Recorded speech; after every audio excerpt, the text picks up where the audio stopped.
चलिए दोस्तों, so very very very good evening. और स्टार्ट करने जा रहे हैं अपन अपना बहुत ही प्यारा सा subject that is known as what दोस्तों, ऑडिट। चलो, ऑडिट के अंतर्गत अपन ने पढ़ना चालू कर दिया था बहुत ही प्यारा सा concept that is known as what दोस्तों, नेचर ऑफ ऑडिट वाला, जिसके अंतर्गत अपन ने सबसे पहला कंसेप्ट पढ़ा था क्या दोस्तों, बेसिक प्रिंसिपल गवर्निंग ऑडिट, कि भाई अच्छे ऑडिट में क्या क्या होना चाहिए। और इसके लिए अपन ने क्या देखा था दोस्तों, that is disco pair, where D stands for documentation, I for integrity, objectivity and independence, S for skill and competence, okay, C for confidentiality, O for work performed by others। अच्छा, वर्क परफॉर्म बाय अदर्स में अपन ने कितने लोगों को देखा था? दो। पहला हो जाता है अदर ऑडिटर और दूसरा हो जाता है आर्टिकल। आर्टिकल के केस में अपन को क्या करना पड़ता है? DSR। What is DSR? Direction, supervision, review. Very good.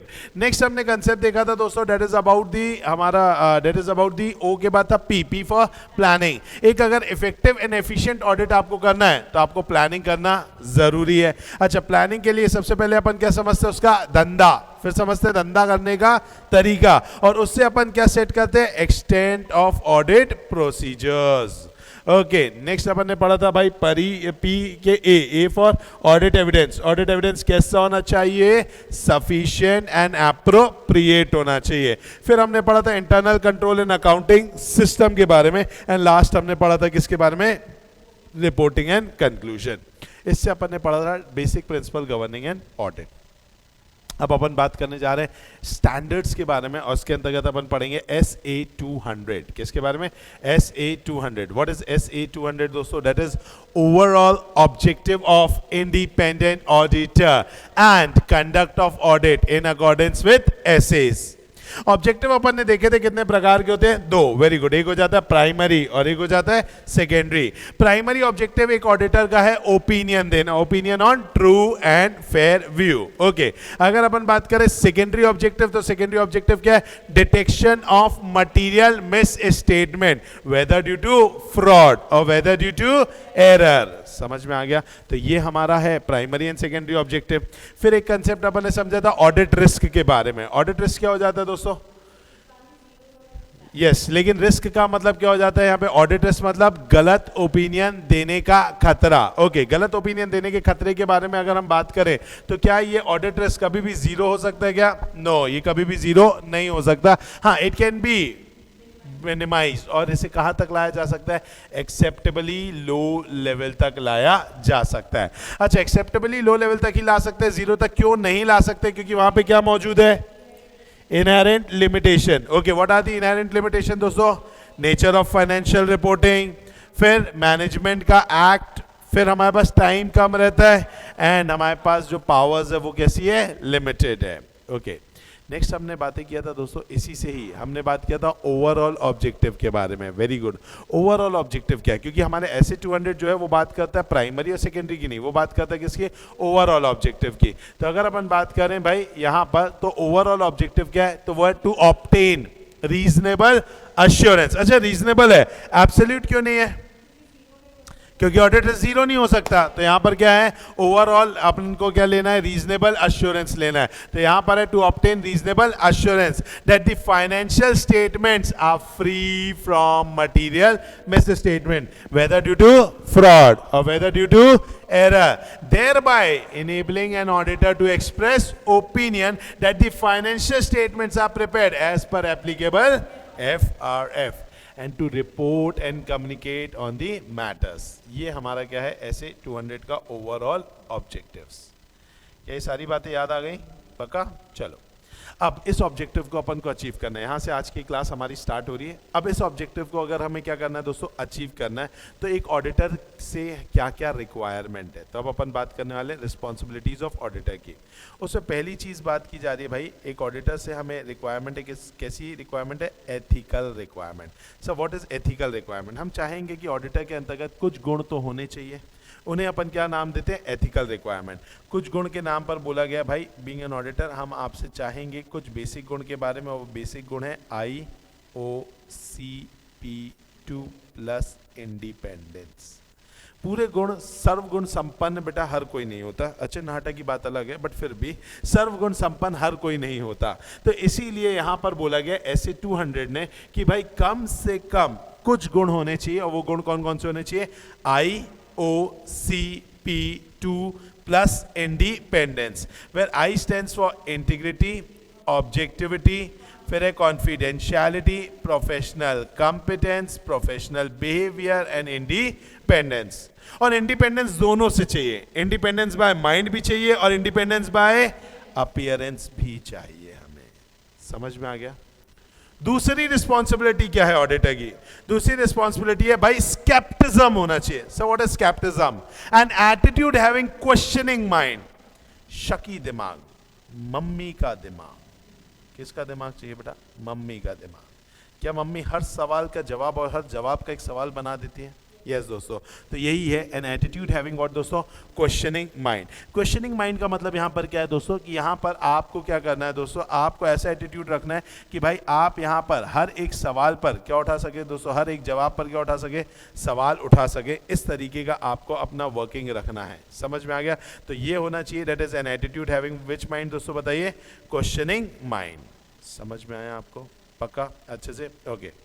Next अगर मैं बात करूं दोस्तों, तो नेक्स्ट अगर हम बात करते हैं तो नेक्स्ट आता है हमारे बीच में, दैट इज ये क्वेश्चनिंग माइंड क्यों रखना है? ठीक है, ये attitude of having questioning mind क्यों रखना है? ये क्वेश्चनिंग माइंड इसीलिए रखा जाता है दोस्तों, क्योंकि अगर आप क्वेश्चनिंग माइंड नहीं रखेंगे, अगर आप ऐसा शकी दिमाग नहीं रखेंगे, तो एक्चुअली में आप क्या करोगे? अनयूजुअल सर्कमस्टेंसेस को भी ओवरलुक करोगे। होगा क्या?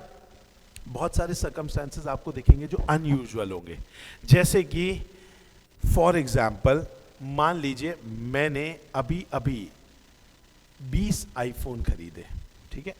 वो 20 आईफोन्स मैंने नहीं खरीदे, एक्चुअली मेरे रिश्तेदारों ने खरीदे।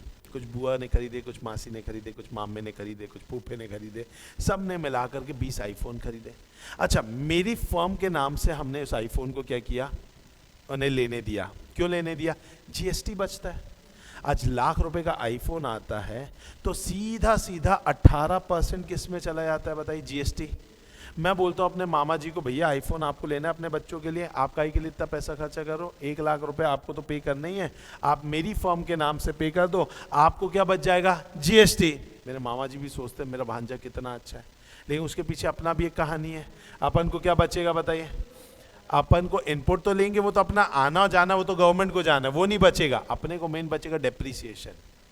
समझ लो, आज इनकम टैक्स अगर मुझे भरना होगा तो आज 1 लाख रुपए पर समझो अगर मेरे 1 लाख का बिल फटता है तो मोटा माटी में 30% के स्लैब पे आता हूँ, 30,000 अपना इनकम टैक्स बचता ना। नो डाउट वो राउंड द ईयर 5 साल में बचेगा, 10 साल में बचेगा, लेकिन 30,000 मैंने ऐसे बचाया, 20 आईफोन खरीदवाया, अपने रिश्तेदारों को 6 पेटी बचा लिया। अरे समझ रहे हो कि नहीं समझ रहे हो? अब मेरे यहाँ पर कहीं से भी ऐसा कोई काम नहीं है कि 20 आईफोन्स खरीदे जाए। हाँ, हमारे उसमें आईपैड्स काम आते हैं, हमारे उसमें लैपटॉप आते हैं। मेरे पास है ऑफिस में 9 लैपटॉप है, आईपैड हमारे पास 6 आईपैड्स हैं। तो अगर देखा जाए तो हमने खरीदे भाई, हमने 9 लैपटॉप खरीदे, हमने 6 आईपैड खरीदे। अब ये बनता है क्योंकि भाई बिजनेस हमारा ऑनलाइन हो गया। अब ऑनलाइन बिजनेस में आईपैड के बिना तो काम होगा नहीं, ऐसे हमारे इतने ऐसे लैपटॉप्स के बिना काम होगा नहीं हमारा।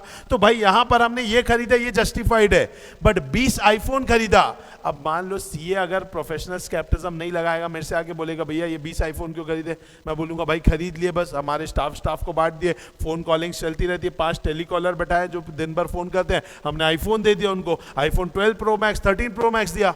वो भी बोलेगा इतना महंगा तुम क्या टेलीकॉलर से करा रहे हो, किसी दिन लेके भाग जाएंगे तो दिक्कत ही हो जाएगी। तो भाई कहीं ना कहीं जब शकी दिमाग रहेगा ना तो हम ऐसा ओवरलुक नहीं करेंगे। वो ऐसा नहीं कर सकता, अच्छा हाँ बोल रहे हो तो सही से बोल रहे होगे, ऐसा नहीं होगा। शकी दिमाग होगा तो ऑटोमेटिकली अपन क्या करेंगे, उस पर क्वेश्चंस उठाएंगे। भैया आईफोन 12 ही क्यों, आईफोन 13 ही क्यों दिया आपने टेलीकॉलर को? अच्छा फैकल्टीज को तुमने गिफ्ट क्यों किया है, ऐसा क्यों हुआ है? ये बार बार क्या उठाएंगे? क्वेश्चन उठेंगे। लेकिन उसके लिए कौन सा दिमाग चाहिए बोलो? शकी दिमाग। तो ये ऑडिटर से पूरी उम्मीद की जाती है कि आप शकी दिमाग रखेंगे। क्यों रखेंगे? पहला, ओवरलुकिंग ऑफ अनयूजुअल सर्कमस्टेंसेस नहीं होगा। दूसरा, ओवर जनरलाइज नहीं करेंगे। ओवर जनरलाइज मतलब ऐसा तो होता ही होगा, ऐसा तो होगा ही होगा, ऐसे बोलते हैं ओवर जनरलाइज करना। तो आप ऐसा ओवर जनरलाइज नहीं करोगे। इनएप्रोप्रिएट अजम्पशन नहीं लोगे in determining NTE of audit procedure. अब ऑडिट प्रोसीजर का जो NTE है, व्हाट इज NTE दोस्तों? Nature, timing and extent. ठीक है, अब ये नेचर टाइमिंग के बारे में मैं आगे अच्छे से बताऊंगा। अभी एक्सटेंट तो समझते ही आपको कि ऑडिट प्रोसीजर को कितना लगाना है। तो उसमें अपन अजम्पशन जो है वो इनएप्रोप्रिएट नहीं लेंगे, मतलब फालतू के अजम्पशन नहीं लेंगे। तो ये चीज बोली गई है, अगर आपका स्केप्टिज्म हाई रहेगा तो आप इन तीनों चीजों के रिस्क को रिड्यूस कर पाओगे। क्या बोलते हैं? तीनों चीजों के रिस्क को रिड्यूस कर पाओगे। एक बार तीनों पॉइंट को देखो बेटा।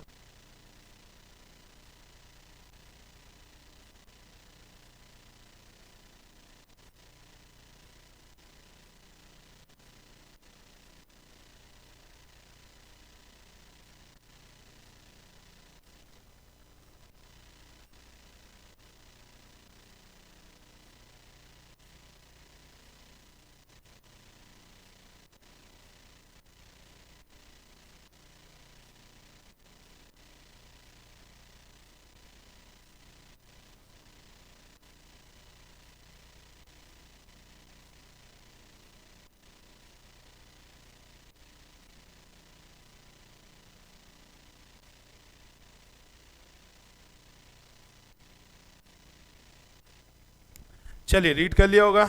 तीन चीजें दिख रही है दोस्तों यहाँ पर। पहला क्या दिख रहा है दोस्तों यहाँ पर?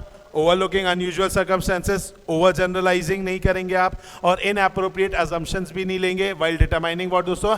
NTE। NTE का फुल फॉर्म है nature, timing and extent. Okay, आपका शकी दिमाग कहीं ना कहीं अलर्ट कर देगा आपको। आपका शकी दिमाग तेज हो जाना चाहिए।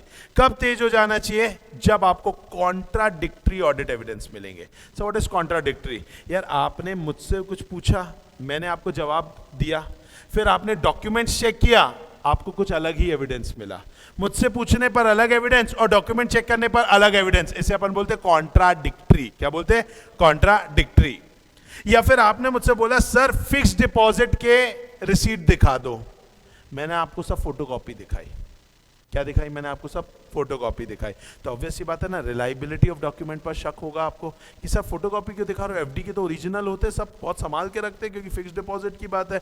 मैंने कहा यार मेरे पता नहीं मिल नहीं रहे, पता नहीं कहाँ चले गए, तुम्हें फोटोकॉपी रख लो। हो सकता है मैंने तोड़वा दियो और मैं आपको अभी भी दिखा रहा हूँ और एफडी दिखा रहा हूँ, मेरे अकाउंट्स में पता चला मेरे बैंक में फिक्स डिपॉजिट है ही नहीं, 50 करोड़ की एफडी दिखा दिया आपको, लेकिन मेरे बैंक अकाउंट में, मेरे बैंक में एफडी नहीं है क्योंकि मैंने तोड़वा दी थी, मैंने कहीं और पैसे को लगा दिया। तो आज गड़बड़ हो सकता है ना। तो question on reliability of document, या कोई ऐसा condition which indicate possible fraud. Sir ऐसी कैसी कंडीशन हो सकती है? मेरा बहुत बड़ा ट्रांजेक्शन जो है ना वो मेरे भाई की फैक्ट्री के साथ हुआ है। आज अगर मैं अपने भाई की कंपनी के साथ कोई ट्रांजैक्शन करूंगा तो क्या हम दोनों मिलकर फ्रॉड प्लान कर सकते हैं? Answer is yes. इसको बोलते हैं रिलेटेड पार्टी ट्रांजैक्शन। आज अगर मैंने बहुत बड़ा ट्रांजैक्शन अगर अपने भाई की कंपनी के साथ किया होगा, और वो भी सुनो ना मैंने कब किया? 31 मार्च के आसपास किया। तो 31 मार्च के आसपास पता है क्यों किया होगा? सुनो, हुआ ये था कि ना मेरा बैंक से लोन लिया हुआ है मैंने लंबा, प्लस मेरी कंपनी एक लिस्टेड कंपनी है। अब इस बार मेरा टर्नओवर बहुत खराब गया, बहुत ही खराब हुआ। तो मैंने सोचा यार टर्नओवर तो अच्छा दिखाना है, क्योंकि बैंक लोन भी लिया, नहीं तो बैंक वाले पीछे पड़ आएंगे एसेट बेचने के लिए। अच्छा लिस्टेड कंपनी है, इज्जत भी बना के रखनी है मार्केट में, तो अपना 1000 करोड़ का टर्नओवर होता था, इस बार मात्र 750 करोड़ का हुआ, नाम खराब जाएगा। तो मैंने क्या किया, अपने भाई की कंपनी को ही मटेरियल बेचा, और वो भी मार्च में 250 करोड़ का मटेरियल बेच दिया। भाई तुमने पूरे साल भर में 750 करोड़ का काम किया और एक अकेले महीने में तुमने 250 करोड़ का काम किया, और वो भी किसकी कंपनी के साथ? अपने भाई की कंपनी के साथ। ये मैंने क्यों किया? मैंने ये एंट्रियां पास कर दी, 250 करोड़ का माल बिक गया। अप्रैल में जाऊंगा सेल्स रिटर्न करवा दूंगा। तो यहां पर 31 मार्च तक के तो पिक्चर दिख रही है 1000 करोड़ का टर्नओवर, वो तो अप्रैल में जाकर के सेल्स रिटर्न हुआ ना। तो ये क्या हो सकता है? ये गड़बड़ हो सकता है। तो ये ऐसा कंडीशन है जो क्या इंडिकेट कर रहा है? Possibility of fraud. आपको स्केप्टिज्म आपका हाई हो जाना चाहिए। समझ में आ रहा है? तो इस पर्टिकुलर कंसेप्ट में मैं आपको क्या समझा रहा हूं, मैं आपको 2 बातें बताया हूं। पहला ये बताया हूं कि स्केप्टिज्म क्यों लाना है, उसके 3 पॉइंट्स देख लिए। अभी मैं आपको पढ़ा रहा हूं स्केप्टिज्म कब आता है। कब आता है? जब कॉन्ट्राडिक्टरी ऑडिट एविडेंस होते हैं, जब रिलायबिलिटी ऑफ डॉक्यूमेंट्स पे क्वेश्चन मार्क होता है, जब आपको ऐसी कंडीशन मिलती है जहां पे आपको क्या लगता है फ्रॉड ज्यादा है, और या फिर कोई ऐसी सर्कमस्टेंसेस है जहां पर वो बोल रहे भैया ऑडिट प्रोसीजर आपको जितने स्टैंडर्ड्स में बोले उससे थोड़ा ज़्यादा लगाना पड़ेगा, मतलब यहाँ पर छोटे मोटे ऑडिट प्रोसीजर से काम नहीं लगेगा, ऐसा कंडीशन आपको दिख रहा है। तो ऐसा कंडीशन आपको दिख रहा है मतलब आपको शकी दिमाग चालू कर देना अपना चाहिए। समझ में आए? पक्का? शकी दिमाग का मतलब अपन ने हिंदी में समझा था, इस प्रोफेशनल स्केप्टिज्म का एक बार पढ़ लो। एन एटीट्यूड हैविंग व्हाट दोस्तों? questioning mind, being alert to a condition which may indicate possible misstatement due to error or fraud, a critical assessment of audit evidence। बोलिए दोस्तों, क्या ये बात समझ में आई? पक्का? हम पढ़ क्या रहे हैं? हम पढ़ रहे हैं ऐसे 200 में क्या क्या रिस्पॉन्सिबिलिटीज है। पहली रिस्पॉन्सिबिलिटी है एथिकल, दूसरी रिस्पॉन्सिबिलिटी है professional scepticism, an attitude having questioning mind. ठीक है, वापस से रिवाइज कराता हूं, कहां पर आपको स्केप्टिज्म की जरूरत है? जहां कॉन्ट्राडिक्टरी ऑडिट एविडेंस है, जहां रिलायबिलिटी के ऊपर आपको डाउट हो रहा है, जहां ऐसे कुछ कंडीशन है विच इंडिकेट पॉसिबल फ्रॉड, या जहां पर आपको ऐसा लग रहा है कि स्टैंडर्ड्स से ऊपर जा करके आपको कुछ ऑडिट प्रोसीजर लगाने पड़ेंगे। अच्छा, इससे स्केप्टिज्म रखने से क्या होता है? ओवरलुकिंग नहीं होती, ओवर जनरलाइजिंग नहीं होती, और साथ ही साथ आप इनएप्रोप्रिएट अजम्पशंस नहीं लेते व्हाइल डिटरमाइनिंग एनटीई। कोई भी डाउट? तीसरी चीज हमको जो ऑडिटर से चाहिए दोस्तों वो चाहिए professional judgement. What is professional judgement? Professional judgement मतलब एप्लीकेशन ऑफ एकता। एप्लीकेशन ऑफ व्हाट दोस्तों? एकता, एक्सपीरियंस, नॉलेज, ट्रेनिंग। आज ऑडिटर जो भी काम करेगा ना वो बुकिश ज्ञान से ज्यादा थोड़ा प्रैक्टिकल ज्ञान पे काम करेगा। आज आर्टिकलशिप क्यों होती है आपकी? किताब पढ़ ली, इंटर पास हो गए, फिर किताब पढ़ लो, फाइनल पास हो जाओगे, सीए बन जाओगे ना। बट सीए तो बन जाओगे, एक सफल सीए होने के लिए आर्टिकलशिप बहुत इंपॉर्टेंट है। एक्सपीरियंस होना चाहिए आपको, क्योंकि वहां पर मैक्सिमम काम बुकिश लैंग्वेज से नहीं चलता, क्योंकि बुक कितना कवर करेगी। आप जब जाएंगे इंडस्ट्री में तो भांति भांति प्रकार के लोगों से मुलाकात होगी आपकी। वहां पर किसको कैसा टैकल करना है? टैक्टफुलनेस पढ़ा था, याद आ रही है? आपके अंदर क्वालिटी होनी चाहिए टैक्टफुलनेस वाली। तो भाई आपको किसको कैसे टैकल करना है इसके लिए आपको एकता लगानी ही पड़ेगी। तो वही चीज है professional judgement, that is what दोस्तों? Application of experience, knowledge and training. समझ में आ गया? क्यों सर, क्यों लगानी है? ताकि आप इन्फॉर्म्ड डिसीजन ले पाए about the course of action which are appropriate in the circumstances of audit engagement. आपको एकता का इसीलिए लगाने ताकि आप एक अच्छा डिसीजन ले पाएं और उसकी मदद से एक अच्छा ऑडिट कर पाए। सर ये एकता की जरूरत हमें कहां कहां पड़ेगी? बेटा ये एकता की जरूरत आपको प्लानिंग में पड़ेगी। मैंने कितना आसानी से बोल दिया था, समझ लो धंधा, फिर समझ लो धंधा करने का तरीका और एक्सटेंट ऑफ चेकिंग। जितना बोलना आसान है ना उससे करना कई गुना कठिन है। ऐसे ही किसी का धंधा समझ में नहीं आता, ऐसे इंटरनल कंट्रोल समझ में नहीं आते। आप नाटक क्लासेस में इतनी बार आ जा रहे हो, आपको नहीं पता होगा कि हमारे इंटरनल कंट्रोल कितने अच्छे हैं कितने खराब हैं। तो ऑब्वियस सी बात है उसके लिए आपको एक्सपीरियंस नॉलेज चाहिए, तभी तो प्लानिंग कर पाओगे। फिर it exercises depends on facts and circumstances known to the auditor. Professional judgement is important when deciding about, किन किन चीज़ों के लिए डिसाइड करने पर होता है। तो यहाँ पर दिया हुआ है दोस्तों, जैसे कि पहला यहाँ पर दिया हुआ है, कहाँ चला गया? Just a minute, sorry. चलिए, तो कहाँ कहाँ पर यहाँ पर बोला है एक्सपीरियंस, नॉलेज और ट्रेनिंग का आपको ज़रूरत पड़ेगा। तो पहला यहाँ पर पॉइंट दिया हुआ है दैट इज़ अबाउट कि प्लानिंग में आपको आता है। दूसरा मटीरियलिटी में आता है। मटीरियलिटी मतलब इम्पोर्टेंस। आज मुकेश अंबानी क्या 2-4 लाख ऊपर नीचे हो जाए कोई मायने नहीं रखेगा, नाटा क्लासेस में 2-4 लाख ऊपर नीचे हो जाए मायने रखेगा। अब ये मटीरियलिटी जो है डिसाइड करने की कौन सी चीज़ कितनी मटीरियल है, कौन सी चीज़ कितनी मटीरियल नहीं है, वो एक्सपीरियंस, नॉलेज और ट्रेनिंग की बदौलत होता है। जब आप जाएंगे ना आर्टिकलशिप में, आप पता है छोटे छोटे अमाउंट के लिए एक्साइटेड हो जाओगे, देखो मैंने गलती निकाली, देखो ये है ये है। वहाँ जाकर के अंदर प्रिंसिपल को दिखाओगे ना, वो बोलेगा इग्नोर करो इग्नोर करो, इसको भी इग्नोर। आपको लगता है यार मैंने 500 गलतियाँ निकाली है, इज्जत 3 गलती को मिलती है, क्योंकि आप 2-2 रुपए के लिए भी मर जाते हो। 2 रुपए की मिस्टेक मिली है, यहाँ पर 4 रुपए की मिस्टेक मिली है। अभी 2 रुपए 4 रुपए निकालने में आपको बड़ा मजा आएगा, लेकिन वो क्या नहीं है, मटेरियल नहीं है। कई कई जगहों पर 2-2 हज़ार रुपए की, 2-2 लाख रुपए की मिस्टेक को भी आपका प्रिंसिपल बोलेगा अरे जाने दो, इग्नोर करो, छोड़ दो, उसको बोलना कुछ नहीं होता। क्यों? क्योंकि भाई उसका धंधा हो सकता है 400 करोड़ का हो। अब 400 करोड़ के धंधे में 2 लाख की कोई इज्जत नहीं।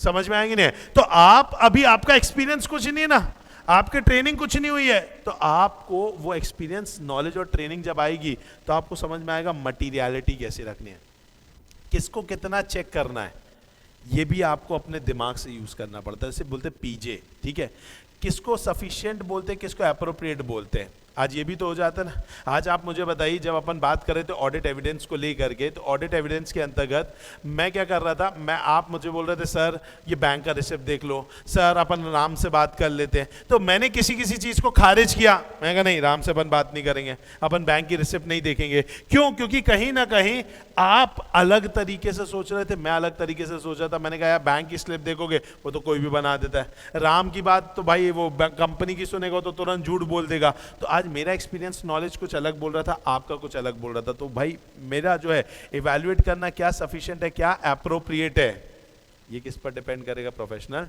जजमेंट पर। Evaluating management judgement in applying FRF. भाई आज फाइनेंशियल रिपोर्टिंग फ्रेमवर्क भी कौन सा लगना चाहिए, इसके लिए भी आपको अपना क्या लगाना पड़ेगा बताइए? पीजे लगाना पड़ेगा। कंक्लूजन ड्रॉ करना है, क्या इसको ट्रू एंड फेयर व्यू बोलूं कि नहीं बोलूं, उसके लिए भी क्या करोगे? पीजे। समझ में आया? तो पीजे का रोल बहुत सारा है। पीजे का रोल कहाँ कहाँ पर है, याद रखना पड़ेगा, इंपॉर्टेंट है। मटीरियलिटी में है, एनटीई ऑफ ऑडिट प्रोसीजर में, evaluating sufficiency and appropriateness of audit procedure, यहाँ प्रोसीजर लिखा है, प्लीज उसको ठीक करेंगे, उसको लिखेंगे ऑडिट एविडेंस, ठीक है। Evaluating management judgement in applying FRF and drawing conclusion based on audit evidence. समझ में आया? पक्का? चलो, डी वाला पॉइंट तो आप ही पढ़िए। डी वाला पॉइंट क्या बोल रहा है, पढ़ो आप ही।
चलिए, तो यहां पर वही चीज लिखी हुई है क्या, कि भाई सफिशिएंट एंड एप्रोप्रिएट क्या होना चाहिए? ऑडिट एविडेंस होना चाहिए। और ये चीज के बारे में तो अपन जानते ही हैं भाई, कि भाई ऑडिटर जो है अगर उसको रीजनेबल एश्योरेंस लेना है तो उसके पास ऑडिट एविडेंस कैसा होना चाहिए? Sufficient and appropriate. अब ये जो सफिशिएंट है ये किसके बारे में बात करता है? क्वांटिटी। और एप्रोप्रिएटनेस बात करता है किसके बारे में? क्वालिटी। रीजनेबल एश्योरेंस चाहिए, एब्सोल्यूट नहीं चाहिए। अच्छा, ऑडिट रिस्क के बारे में याद है? ऑडिट रिस्क कैसा है कि आप इनएप्रोप्रिएट ओपिनियन दे सकते हो कि financially that financial statement are not materially misstated, बल्कि वो मिसस्टेटेड होगी। अच्छा, आप ऑडिट रिस्क को क्या नहीं कर सकते हो बताइए? जीरो। आप उसे सिर्फ क्या ला सकते हो? एक्सेप्टेबली लो लेवल तक है। तो रिस्पॉन्सिबिलिटीज के नाम पर अपन ने पहला पढ़ लिया एथिकल रिक्वायरमेंट, दूसरा पढ़ने पढ़ लिया प्रोफेशनल स्केप्टिज्म होना चाहिए, तीसरा प्रोफेशनल जजमेंट होना चाहिए, चौथा ऑडिट करने के लिए sufficient and appropriate audit evidence होना चाहिए। बस आपसे यही 4 चीजें हैं। लास्ट चीज जो आपसे उम्मीद की जाती है कि भैया आप ऑडिट को किसके हिसाब से करो, स्टैंडर्ड्स के हिसाब से करो। आज स्टैंडर्ड्स इतने सारे मैं आपको पढ़ाऊंगा, आगे जाकर के आप देखेंगे हम ऐसे 200 के बाद हम पढ़ेंगे 210 है, 20 है, 30 है, 40 है, 50 है, 60 है, 299 है, 300 है, 315 है, 330 है, ऐसे करके हम इतने सारे स्टैंडर्ड्स पढ़ेंगे। तो ये सारे स्टैंडर्ड इसीलिए पढ़ाऊंगा ताकि आप ऑडिट करते समय इन स्टैंडर्ड्स को क्या करें, अप्लाई करें। तो वही बोला गया conduct of audit in accordance with SAs. तो क्या बोला गया, the auditor shall comply with all the SAs, should have understanding of the entire text of an SA. सारे स्टैंडर्ड्स को आपको फॉलो करना है, पूरी अंडरस्टैंडिंग आपको लेनी है, ठीक है। अगर मान लीजिए कोई स्टैंडर्ड ऐसा है जो कि कंडीशनल है और कंडीशन एग्जिस्ट नहीं करती है या फिर एंटायर ऐसे रिलेवेंट नहीं है तो मत लगाओ, कोई दिक्कत नहीं है। जैसे कि एग्जांपल हम पढ़ेंगे ऐसे 299 जॉइंट ऑडिट। जॉइंट ऑडिट वहां पर लगेगा जहां पर 2 या 2 से ज्यादा चार्टर्ड एक साथ मिलकर के ऑडिट करेंगे। तो भैया कंपनी छोटी सी थी, अच्छा नाहटा को सिर्फ क्या बनाया, ऑडिटर बनाया, तो उस केस के अंतर्गत आपको वो स्टैंडर्ड लगाने की जरूरत नहीं है। Okay, determine if any audit procedure in addition to that required by SA is necessary and evaluate whether sufficient appropriate audit evidence has been obtained। तो ये आपको देखना होगा। तो this is all about what दोस्तों SA 200। ये छोटा सा स्टैंडर्ड हमने कंप्लीट किया, याद रहेगा बताइए, पक्का सारी चीज़ें एकदम अंदर गई हैं, ठीक है। चलो बताइए ऑनलाइन वाले बच्चों कोई डाउट है? नो डाउट, चलो ग्रेट ग्रेट ग्रेट। चलो आइए अब अपन बात करने वाले हैं नेक्स्ट स्टैंडर्ड की। बहुत ही प्यारा स्टैंडर्ड है, बहुत ही प्यारा स्टैंडर्ड है। नाम देखेंगे दोस्तों स्टैंडर्ड का क्या दिया हुआ है, SA 240। क्या दोस्तों SA 240, और क्या बोल रहा है, auditor's responsibility in relation to fraud in an audit of financial statements. चलो मुझे बताइए यहां पर आपको एक शब्द दिख रहा है fraud. What do you mean by fraud? Fraud मतलब इंटेंशनल एक्ट किया गया हो। फ्रॉड को हम बोलते हैं धोखा। क्या बोलते हैं बेटा? धोखा। गैरों से क्या शिकवा करना, धोखा तो अपने देते हैं। आइए बेटा, तो हम यहां पे बात करेंगे किसके बारे में, फ्रॉड के बारे में। अब आप मुझे बताइए धोखा तो बहुत अलग अलग प्रकार के मिल सकते हैं। आज अगर मान लीजिए नाहटा क्लासेस के अंतर्गत, ध्यान से समझना, मैंने बच्चों का एडमिशन ले लिया, मैं आपका पूरा कोर्स कराऊंगा, सब कंप्लीट कराऊंगा, लेकिन मुझे पता है मैं बच्चों का कोर्स कंप्लीट ही नहीं कराऊंगा, ठीक है। मैं बच्चों के साथ क्या करना चाहता हूं बताइए, फ्रॉड, धोखा करना चाहता हूं। अब मैंने बच्चों का एडमिशन लिया लेकिन उनका कोर्स नहीं कराया, ये बात मेरे ऑडिटर को पता चल गई, क्या उसे उस धोखे से मतलब है? क्या इस धोखे की वो रिपोर्टिंग करेगा? बोलिए, क्या वो इस धोखे की रिपोर्टिंग करेगा कि नाहटा क्लासेस वालों ने बच्चों का एडमिशन लिया लेकिन कोर्स नहीं कराया? किस पे पढ़ रहा है? नहीं करेगा, ऑब्वियस सी बात है ना। बीइंग एन ऑडिटर उसको क्या लेना देना? भाई तुम झूठ बोल रहे हो, तुम अपने गुडविल खराब कर रहे हो, तुम अपना धंधा खराब कर रहे हो, आप अपना हार्ड अर्न्ड जो ब्रांड नेम है उसको बर्बाद कर रहे हो, ये आपकी गलती है। ये ऑडिटर के लिए रिपोर्टिंग का पॉइंट नहीं। ऑडिटर पंडित है अकाउंट्स का, ऑडिटर ऑडिट का पंडित है, अकाउंट्स का पंडित है, वो ये एथिकल्स चीजों का पंडित थोड़ी ना है, वो कोई बैठ करके समाज सेवा करने थोड़ी ना है। तो इसीलिए ऑडिटर, अगर मान लीजिए कोई फ्रॉड की रिपोर्टिंग करने की बारी आएगी तो ऑडिटर सिर्फ उन्हीं फ्रॉड को रिपोर्ट करेगा which affect the financial statements, which affect the financial statement. Nahta classes वालों ने फीस लिया लेकिन बच्चे का अगर फीस को क्या नहीं किया, अकाउंट में नहीं डाला, अकाउंटिंग में नहीं लिया, उस पर अगर मान लीजिए टैक्स पे नहीं किया, ये सारी चीजें किसका पार्ट बनेंगी? उसके लिए रिपोर्टिंग का पॉइंट बनेगी। लेकिन मैंने अगर किसी बच्चे को वादा करके नहीं पढ़ा है, ये कहीं से भी वो पॉइंट नहीं बनेगा। तो ऑडिटर को सिर्फ 2 ही चीज़ों से मतलब है, फ्रॉडुलेंट फाइनेंशियल रिपोर्टिंग से और मिस एप्रोप्रिएशन ऑफ एसेट से। किससे मतलब है बताइए? फ्रॉडुलेंट फाइनेंशियल रिपोर्टिंग से और मिस एप्रोप्रिएशन ऑफ एसेट से। क्या आपको ये बात समझ में आई? अंडरलाइन करेंगे।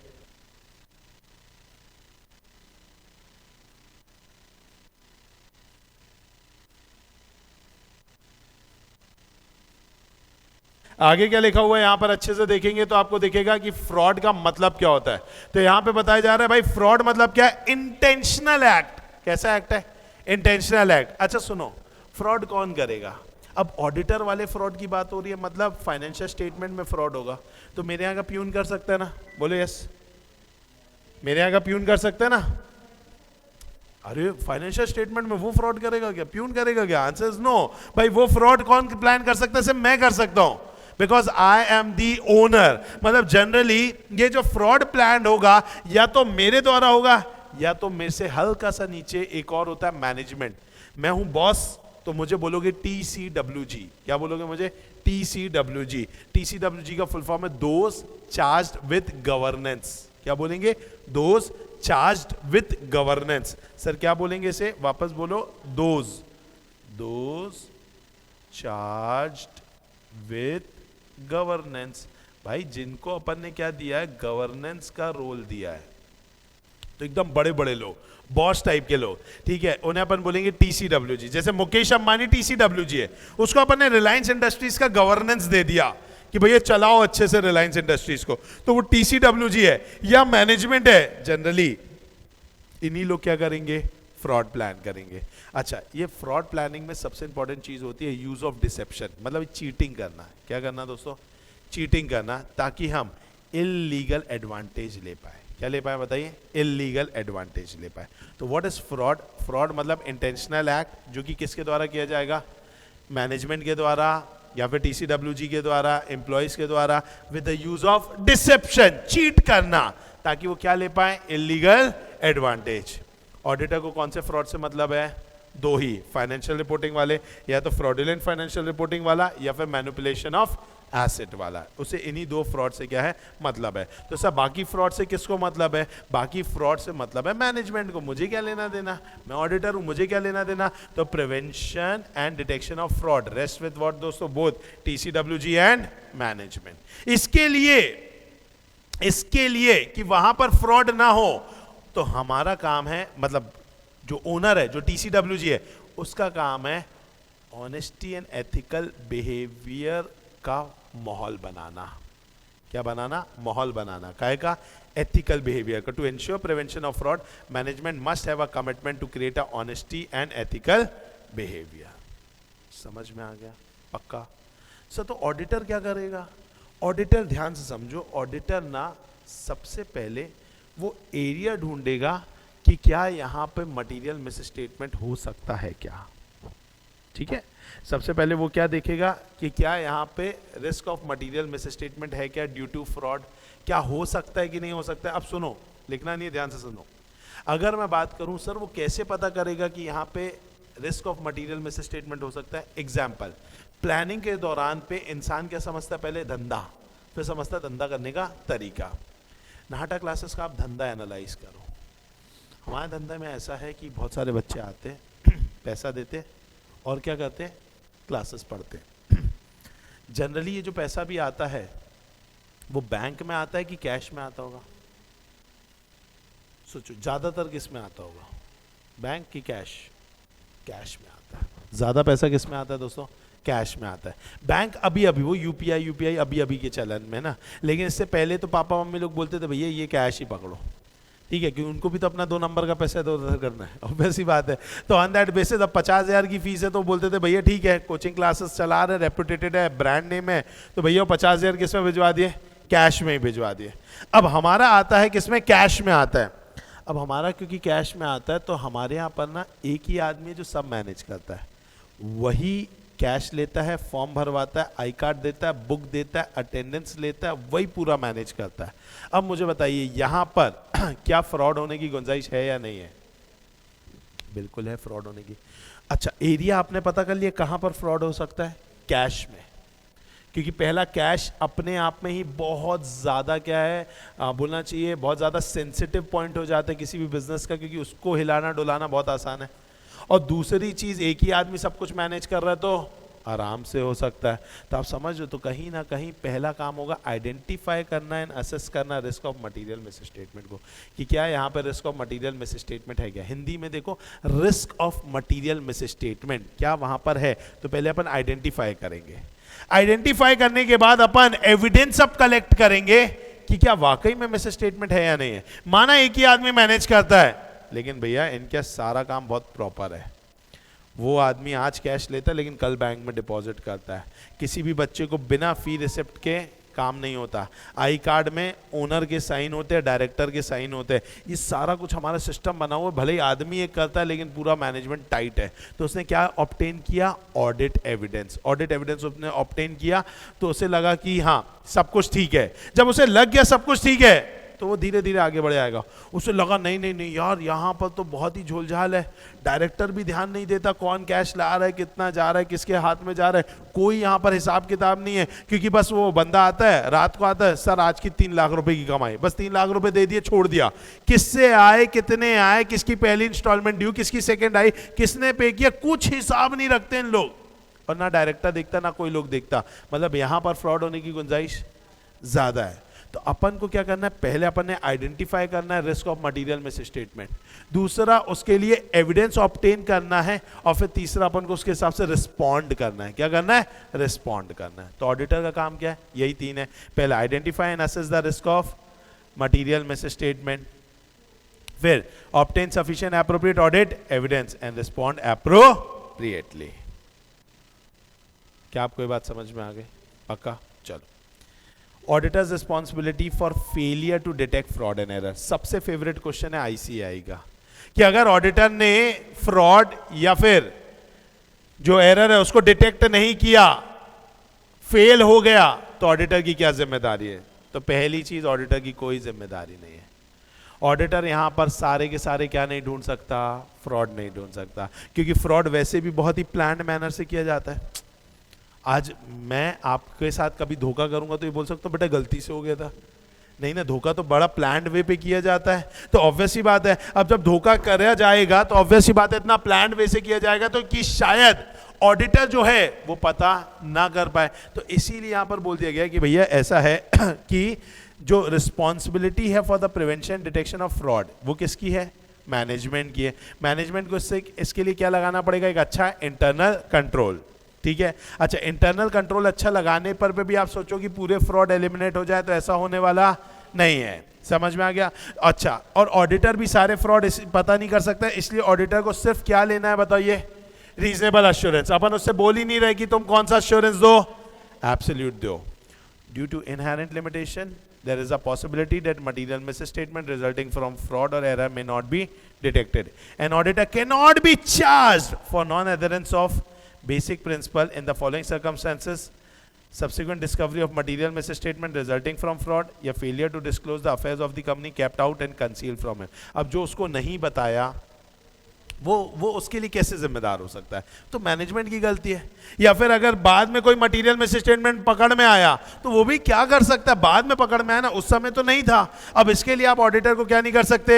रिस्पॉन्सिबल नहीं कर सकते। लेकिन अगर ऑडिटर का काम करने का तरीका खराब था, इनएडिक्वेट था, इम्प्रॉपर था, अच्छे से प्लानिंग नहीं की थी, तो आप जरूर उसके लिए क्या कर सकते हो?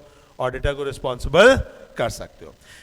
If a fraud has been detected after completion of audit or misstatement has not been reported by auditor, the same by itself cannot mean that auditor did not perform his duty properly. So इसलिए आप ये नहीं बोल सकते कि auditor की गलती है। If the auditor can prove with the help of his documentation that he has followed the procedure, then he cannot be held responsible. बोलिए, समझ में आया दोस्तों? पक्का? चलिए, यहां तक के समझ में आया दोस्तों? तो ये एकदम आईसीआई का क्या है दोस्तों? फेवरेट क्वेश्चन है। मुझे उम्मीद है समझ में आ गया। पक्का? अच्छे से एक रीडिंग दो तब तक इसको, तब तक जूम। चलिए, तो अपन देख क्या रहे थे दोस्तों? अपन देख रहे थे ऐसे 240 नाम क्या इसका जल्दी से बताएंगे? Auditor's responsibility in relation to fraud in an audit of financial statements. Okay, what do you mean by fraud? तो फ्रॉड का मतलब क्या हो जाता है? इंटेंशनल एक्ट बाय वन और more individual among management, TCWG और एम्प्लॉय, जो कि क्या यूज करते हैं? डिसेप्शन, ताकि वो क्या ले पाए? Illegal advantage. हमें कौन से फ्रॉड से मतलब है? फ्रॉडुलेंट फाइनेंशियल रिपोर्टिंग से, या फिर manipulation of the misappropriation of the asset से। Okay, prevention and detection of fraud किसका काम है? मैनेजमेंट का, ये ऑडिटर का काम नहीं है। तो सर ऑडिटर क्या करेगा? ऑडिटर आइडेंटिफाई करता है और असेस करता है risk of material misstatement, फिर ऑब्टेन करता है ऑडिट एविडेंसेस को और उसके हिसाब से क्या करता है? रिस्पॉन्ड करता है। अगर जो ऑडिटर है दोस्तों, अगर उसके ऑडिट खत्म होने के बाद अगर कोई फ्रॉड मिलता है ऑफिस के अंतर्गत, तो उसके लिए ऑडिटर रिस्पॉन्सिबल नहीं रहेगा, उसके लिए ऑडिटर रिस्पॉन्सिबल नहीं रहेगा, ठीक है, क्योंकि ये काम है मैनेजमेंट का। इसके लिए मैनेजमेंट क्या बनाता है? Internal control system. No doubt internal control system लगाने के बाद भी आप ये सोचे कि सारे फ्रॉड खत्म हो जाएंगे, ऐसा नहीं होता है। अगर ऑडिटर जो है उसने अच्छे से काम किया, बेसिक प्रिंसिपल्स को फॉलो करते हुए काम किया, तो हम ये बोल सकते हैं कि ऑडिटर के ऊपर किसी भी प्रकार का क्या नहीं आएगा, इस पर नेग्लिजेंस का चार्ज नहीं आएगा। क्या आपको ये बात समझ में आई? पक्का? चलो अब बोल रहे risk associated for non detection of material miss statement, वही बात को लिखा है, वही सेम बात को यहां पर वापस लिखा है। Owing to inherent limitation, unavoidable risk है कि some material misstatement may not be detected even though the audit is properly planned.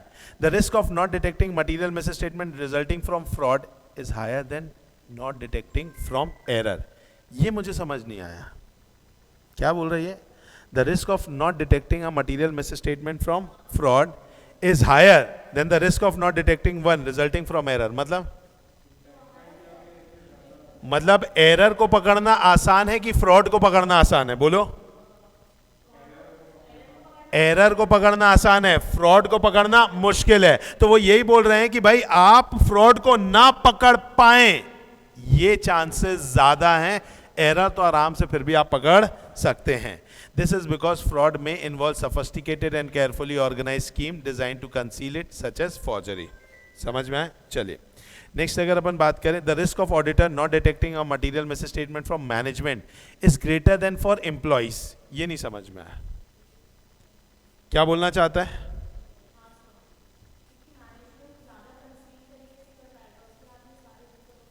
मतलब वो ये बोलना चाहता है कि जो मैनेजमेंट है उसका फ्रॉड पकड़ना मुश्किल है और एम्प्लॉय का फ्रॉड पकड़ना आसान है। क्यों? क्योंकि मैनेजमेंट के हाथ में तो सब कुछ है ना।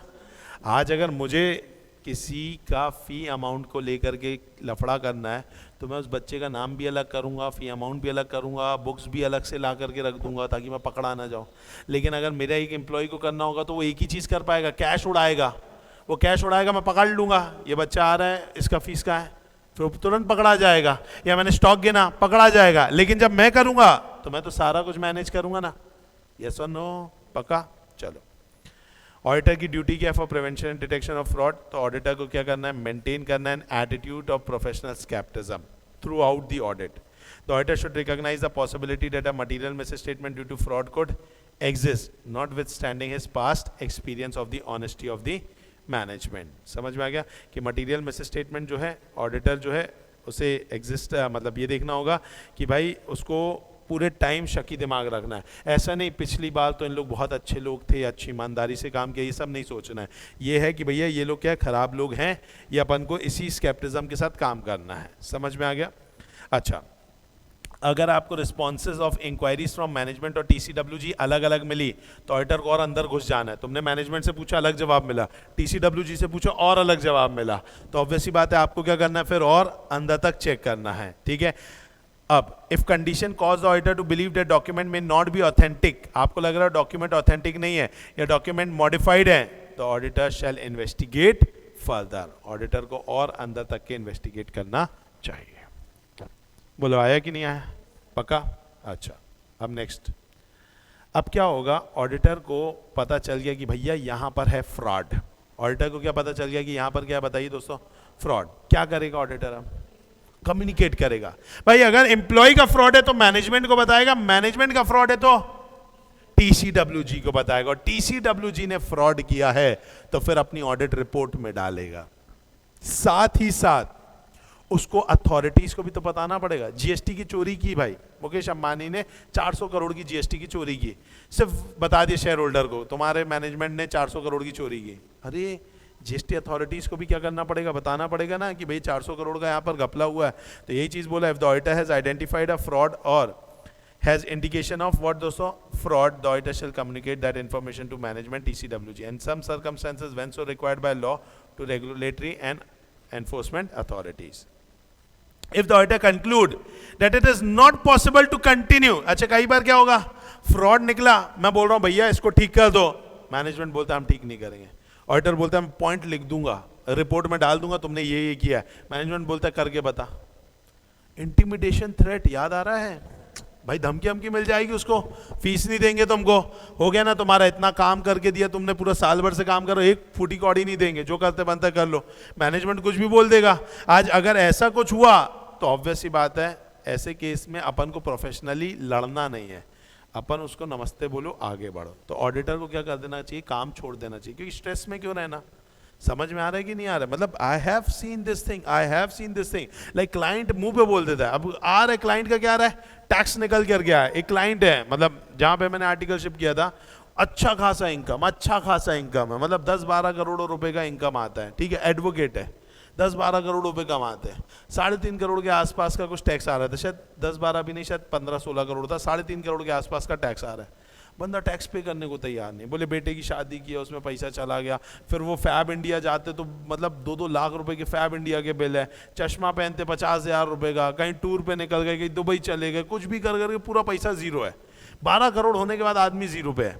अब 3.5 करोड़ का टैक्स लाइबिलिटी पे करना है भाई, सीए बोल रहा है, हमारा जो प्रिंसिपल था वो बोला भैया पे करना पड़ेगा, सामने वाला बोल रहा भैया इतना पैसा ही नहीं है, मैं पे ही नहीं कर पाऊंगा। अब वो एडवोकेट कैटेगरी का भाई, उनसे बोला, बोले भैया और क्या कर, बोले कुछ एडजस्टमेंट करो, एडजस्टमेंट करो। अरे कहाँ से करेंगे भाई, कितना कर पाएगा। फिर उसने एकदम बोल दिया भैया बीइंग अ सीए तुमको रखा काहे को, अगर मेरे को इतना टैक्स पे करना है तो मैं खुद ही कर दूंगा, तुमको काहे को रखा, और ये सब करना है तो नहीं चलेगा, मैं देख लेना तुमको कोर्ट में ले जा लूंगा। अब बताओ, एडवोकेट इतना बड़ा जो इतना कमाता है, अगर वो सीए को धमकी दे दे कि कोर्ट में ले आऊंगा, तो सीए की तो हालत ही खराब हो जाएगी ना। वो सीधा साधा आदमी रहे, समझ में आएगी नहीं आया। अब ठीक है, उसने वो सब दुनिया नहीं देखी, वो तो एक ही चीज जानते, चुपचाप ऑडिट करो, साइन करो, दे दो। अब कौन लफड़े में पड़ेगा। तो भाई मैंने देखा था वो सीए को काम छोड़ना पड़ गया था, अच्छी फीस मिलती थी, 5.5-6 लाख रुपए की फीस देता था वो एडवोकेट। मेरे प्रिंसिपल ने बोला भैया नहीं, माफ करो, कोई मतलब अपन क्या पछड़ों में भैया क्या करते रहेंगे, ये एडवोकेट्स हैं, they know how to deal with these things, but we don't know. तो ऑब्वियस ही बात है ना, there will be a issue for us. आया कि नहीं आया, पक्का अच्छे समझ में आया। तो ये एक बड़ा प्रॉब्लम था, जिसके चलते हुए बेसिकली हमें क्या करना पड़ा, वो ऑडिट को छोड़ना भी पड़ा। तो ये आप समझ रहे हो, कई बार ऐसा होता है कि ऑडिट को हम क्या नहीं कर पाते, बताइए, हम कंप्लीट नहीं कर पाते हैं। ओके, तो अगर ऑडिटर को, अगर हम ऑडिट को क्या ना कर पाए, दोस्तों कंप्लीट नहीं कर पाए, तो ऐसे केस में क्या होगा, तो आप छोड़ दो काम, कोई दिक्कत की बात नहीं है, जरूरी थोड़ी ना कि अपन को काम करना ही करना है। आप काम को क्या कर सकते हो, बताइए, छोड़ भी सकते हो। समझ में आया कि नहीं है, क्या लिखा है, हाँ बेटा क्या करना है। तो यहां पर लिखा हुआ है, if the auditor unable to complete the engagement, the auditor conclude, तो उसे लगता है consider the professional and legal responsibility, जो भी आपकी प्रोफेशनल लीगल रिस्पॉन्सिबिलिटी है। जैसे कि जब आप किसी के काम से रिजाइन करते हैं ना, और खासकर कंपनी के काम से रिजाइन करते हैं, तो आपको आरओसी को बताना पड़ता है, वो आपको बताना पड़ेगा। Consider the possibility of withdrawing from the engagement, and if the auditor withdraw, then discuss with TCWG and management and the reason thereof. तो कंपनी के काम को अगर आप छोड़ते हो, तो आपको मैनेजमेंट से एक बार डिस्कस करना है, छोड़ देना वो काम को। बाद में इतना अच्छे से तरीके से लॉ डिजाइन है ना, जैसे ही मैं छोड़ूंगा, पीछे पीछे EGM होना जरूरी है, और उस EGM में फिर शेयर होल्डर सवाल उठाएंगे ऑडिटर ने क्यों छोड़ा, तो वहां पर मैनेजमेंट को रीजन देना पड़ेगा, और रीजन कुछ भी नहीं दे सकती। आया कि नहीं आया। तो ये बहुत अच्छे तरीके से, इसीलिए ना कोई भी मैनेजमेंट जो है वो ऑडिटर को प्रेशराइज नहीं कर पाती। सर आप तो केस बताओ, प्रेशर, बेटा वो सोल प्रोप्राइटर आदमी था, मैं यहाँ कंपनी की बात कर रहा हूँ। तो कंपनी के केस में कंपनी लॉ इतना अच्छे से डिजाइंड है, जो कि अपन आगे जाकर के जब सेक्शन 139 से पढ़ेंगे, तब आपको दिखेगा कि ऑडिटर जब छोड़ के जाता है, आरओसी को बताता है, आरओसी को बताना अनिवार्य है। ऑडिटर ऐसा कर ही नहीं सकता कि आरओसी को ना बताए, 50,000 की पेनल्टी है ऑडिटर के ऊपर, तो डर करके उसको बताना ही पड़ेगा। अब ऑडिटर को बताएगा, अगर मान लीजिए ऑडिटर बताएगा, वैसे आरओसी को भी पता चला, पीछे पीछे आरओसी बोलेगा EGM करवाओ, वहां से कहानी चालू हो जाएगी। क्या आपको ये बात समझ में, पक्का अच्छे से। लास्ट वर्ड है डॉक्यूमेंटेशन। हर स्टैंडर्ड के अंतर्गत आपको डॉक्यूमेंटेशन मिलेगा, हर स्टैंडर्ड में आपको क्या मिलेगा दोस्तों, डॉक्यूमेंटेशन, कि भैया आपको बाद में हर एक चीज़ जो कि हुआ है ना स्टैंडर्ड से रिलेटेड, उसको डॉक्यूमेंट करना है। तो ऑडिटर को डॉक्यूमेंट करना है communication about fraud made to management और TCWG। वैन ऑडिटर को लगता है कि भैया यहाँ पे मैं स्टेटमेंट्स हैं, तो ऑडिटर को क्या कर देना चाहिए, जो रिजाइन किया उसका डॉक्यूमेंटेशन उसको अपने पास रखना है। कल के दिन आपके ऊपर उंगली उठाई जाएगी तो at least you will be there. क्या समझ में आया आपको, पक्का। चलिए चलिए दोस्तों, तो अपन ने मेनली ऐसे 240 का ये सारा कंसेप्ट देख लिया है दोस्तों, ठीक है। अब यहाँ पर जो है दोस्तों, यहाँ पर अगर हम बात करें तो यहाँ पर लिखा है अगर ऑडिटर जो है विड्रॉ करता है तो उसे किससे बात करना है, TCWG एंड मैनेजमेंट से। और ऊपर क्या लिखा है उसका, consider the professional and legal responsibility. इस प्रोफेशनल एंड लीगल रिस्पॉन्सिबिलिटी पर एक सेक्शन के बारे में हम बात करने वाले हैं, वो सेक्शन का नाम है 143 सबसेक्शन 12। किसका, कंपनीज एक्ट का, ठीक है। कंपनी एक्ट का 143 सबसेक्शन 12, ये जो सेक्शन है दोस्तों, ये सेक्शन कुछ लीगल रिस्पॉन्सिबिलिटी बताता है। किसके बारे में, ऑडिटर के बारे में। ऑडिटर को बोला गया कि भाई अगर ऑडिटर अगर आपको फ्रॉड मिलता है, अगर आपको क्या मिलता है, फ्रॉड मिलता है। अब ये चेकआउट कर लो कि ये जो फ्रॉड आपको मिला है, ये फ्रॉड कितने अमाउंट का मिला है। क्या ये फ्रॉड जो आपको मिला है, क्या ये आपको 1 करोड़ के अमाउंट का मिला है कि 1 करोड़ से ज्यादा अमाउंट का मिला है। अगर मान लीजिए आपको जो फ्रॉड मिला है वो 1 करोड़ से कम अमाउंट का है तो कहानी कुछ और रहेगी। अगर फ्रॉड का अमाउंट 1 करोड़ से ज्यादा है तो कहानी कुछ और रहेगी। अगर फ्रॉड का अमाउंट जो है दोस्तों वो बोला गया 1 करोड़ या उससे ज्यादा का है, तो आपको जैसे ही नॉलेज ऑफ फ्रॉड हुआ उसके 2 दिन के अंदर अंदर, ऑडिटर ध्यान से सुनो, ऑडिटर आपको जैसे ही नॉलेज ऑफ फ्रॉड हुआ उसके 2 दिन के अंदर अंदर आपको रिपोर्ट देनी है। किसको, बोर्ड ऑफ डायरेक्टर को या ऑडिट कमेटी को। और उन्हें 45 दिन का समय दो और उनसे पूछो भैया तुम लोग तो फ्रॉड का प्रिवेंशन डिटेक्शन करना तुम्हारा काम था ना, ये फ्रॉड कैसे हो गया। और छोटा मोटा फ्रॉड भी नहीं हुआ, कितने का हुआ बोलो, 1 करोड़ या उससे ज्यादा का फ्रॉड हुआ, छोटा मोटा अमाउंट थोड़ी ना फ्रॉड का। तो भैया ऐसे कैसे फ्रॉड हो गया, अगर ये फ्रॉड जो है इतना बड़ा हुआ है, मुझे रिपोर्ट चाहिए है, ये फ्रॉड कैसे हुआ। कौन किसको रिपोर्ट देगा, बोर्ड ऑफ डायरेक्टर्स देंगे। किसको देंगे, ऑडिटर को। कितने दिन में, 45 डेज में। वापस आओ स्टेप बाय स्टेप, जल्दी ध्यान से सुनो। ऑडिटर को जैसी नॉलेज हुआ फ्रॉड का 2 दिन के अंदर वो किसको बताएगा, बोर्ड ऑफ डायरेक्टर्स को। बोर्ड ऑफ डायरेक्टर्स को कितने दिन का समय मिला, 45 डेज का। 45 डेज के अंतर्गत ये लोग रिप्लाई करेंगे ऑडिटर को और फिर ऑडिटर इसकी एक रिपोर्ट बनाएगा उनके रिप्लाई के दम पे और देगा सेंट्रल गवर्नमेंट को 15 दिन के अंदर अंदर। 2 दिन, 45 दिन और 15 दिन। आया कि नहीं आया, पक्का। अच्छा, अब ये किसको देगा, सेंट्रल गवर्नमेंट को 15 डेज के अंदर अंदर। अच्छा सर, उन लोगों ने रिप्लाई नहीं किया 45 दिन में, ढीठ लोग हैं ना, अब वो ढीठ है, नहीं दे रहे हैं रिप्लाई। अब रिप्लाई नहीं दे रहे हैं, अगर मान लो तो आप कुछ मत करो, आप उठा करके सेंट्रल गवर्नमेंट को अपनी रिपोर्ट तो भेज दो। सर हम कब भेजेंगे, इसकी कोई डेट स्पेसिफाइड नहीं है। तो forward the report plus note containing detail of report which fail to receive any reply to central government. Central government को बता दो कि भैया इन लोगों ने रिपोर्ट भी नहीं दी है, इन लोगों ने रिपोर्ट भी नहीं दी है, ऐसी बात आप सेंट्रल गवर्नमेंट को बता दो और बस आपका काम खत्म। अगर फ्रॉड जो है वो 1 करोड़ से कम अमाउंट का है, कितने से कम अमाउंट का है, 1 करोड़ से कम अमाउंट का है, तो फिर 2 दिन के अंदर अंदर आपको बोर्ड ऑफ डायरेक्टर्स को बताना है और बताना है 3 चीजें। क्या बताना है, पान, क्या बताना है, पान, parties involve, amount involve, nature of fraud. आप बोर्ड ऑफ डायरेक्टर को लिख के बताओ भैया 2 दिन के अंदर ये पार्टीज ने इतने इतने अमाउंट का फ्रॉड किया, ये नेचर ऑफ फ्रॉड है। और फिर क्योंकि 1 करोड़ से कम की बात है तो अपन किसको नहीं परेशान करेंगे, गवर्नमेंट को परेशान नहीं करेंगे। मोदी जी को बोलेंगे छोटी मोटी चीजों के लिए आप मत आओ, वहां में निपटा लेंगे। फिर बोर्ड ऑफ डायरेक्टर्स की ड्यूटी है कि वो लोग इसके बारे में बताएंगे शेयर होल्डर्स को, और शेयर होल्डर्स को लिख करके देंगे वो प्राण। क्या लिख करके देंगे, प्राण। Parties involve, remedial action taken, amount involve, nature of fraud. ये बात बोर्ड ऑफ डायरेक्टर्स किसको लिख के देंगे बताओ, शेयर होल्डर्स को। किस में, एनुअल रिपोर्ट में, जो उनकी बोर्ड रिपोर्ट होती है उस बोर्ड रिपोर्ट में लिख करके दे देंगे। बोलो आया कि नहीं आया, पक्का अच्छे से। तो भाई अपना वो जो आ रहा था ना कि आपको क्या करना पड़ता है, आपकी क्या लीगल रिस्पॉन्सिबिलिटी, तो वो यही है 143 सबसेक्शन 12। 1 करोड़ से ऊपर का फ्रॉड है, 1 करोड़ से कम का फ्रॉड है। 1 करोड़ से ऊपर का फ्रॉड है तो उसके इसके अंतर्गत क्या है दोस्तों, यहाँ पर आपको 2 दिन के अंदर बताना है बोर्ड ऑफ डायरेक्टर्स को। बोर्ड ऑफ डायरेक्टर्स से 45 दिन के अंदर रिप्लाई आएगा, 45 दिन के रिप्लाई आने के बाद 15 दिन के अंदर आपको सेंट्रल गवर्नमेंट को बताना है। अगर रिप्लाई नहीं आया तो कोई डेट गिवन नहीं है। अच्छा, अगर मान लीजिए 1 करोड़ से कम का फ्रॉड है तो फिर उस केस में क्या होगा दोस्तों, आपको 3 चीजें बतानी है, party involve, amount involve, nature of fraud.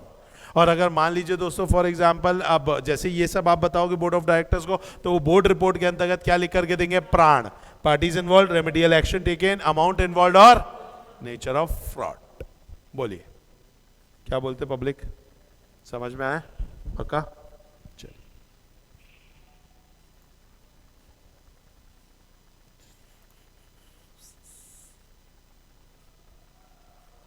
चलिए, ऑनलाइन वाले बच्चों समझ में आया कि नहीं आया? बोलिए। चलो ग्रेट।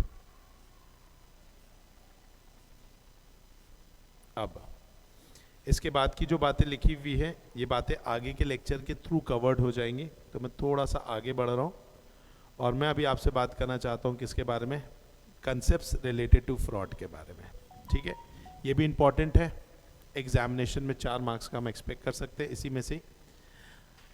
अब फ्रॉड की अगर मैं बात करूं तो ऑडिटर को कौन से फ्रॉड से मतलब है बताइए?